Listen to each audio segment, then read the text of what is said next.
പശ്ചിമബംഗാൾ ഉൾപ്പെടെ 5 സംസ്ഥാനങ്ങളിലേക്ക് നടന്ന തെരഞ്ഞെടുപ്പ് ഫലത്തിന്റെ അവലോകനം CPIM കേന്ദ്ര കമ്മിറ്റി യോഗത്തിൽ ഇന്നും ഡൽഹിയിൽ തുടരും.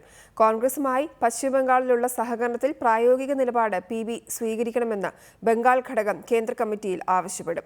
കേന്ദ്ര കമ്മിറ്റിയിൽ നടന്ന ചർച്ചകൾക്ക് മറുപടി തയ്യാറാക്കാൻ വൈകിട്ട് PB യോഗം ചേരും.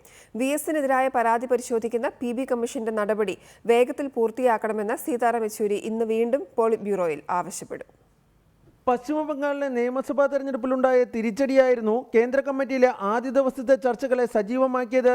തെരഞ്ഞെടുപ്പിൽ കോൺഗ്രസുമായി ഉണ്ടാക്കിയ സഹകരണം തെറ്റായിരുന്നുവെന്ന പോളിറ്റ് ബ്യൂറോയുടെ വിലയിരുത്തലിനെ കേരളത്തിൽ നിന്നുള്ള CC അംഗങ്ങൾ പിന്തുണച്ചു. എന്നാൽ കോൺഗ്രസുമായുള്ള സഹകരണത്തെ ബംഗാൾ നേതാക്കൾ ന്യായീകരിച്ചു. CPM-ന്റെ മുൻ ജനറൽ സെക്രട്ടറി പ്രകാശ് കരാട്ടിനെതിരെയും ബംഗാൾ നേതാക്കൾ വിമർശനം ഉന്നയിച്ചു. മമതയും വർഗീയതയും നേരിടാൻ പശ്ചിമബംഗാളിൽ കോൺഗ്രസുമായി സഹകരണം തുടരണമെന്നും ബംഗാൾ ഘടകം CC-യിൽ വാദിച്ചു. കേന്ദ്ര കമ്മിറ്റിയിലെ ചർച്ചകൾക്ക് മറുപടി തയ്യാറാക്കാൻ ഇന്ന് വൈകിട്ട് PB യോഗം ചേരും. ഈ യോഗത്തിൽ VS-മായി ഇന്നലെ നടത്തിയ ചർച്ചയുടെ വിശദാംശം യെച്ചൂരി ധരിപ്പിക്കും.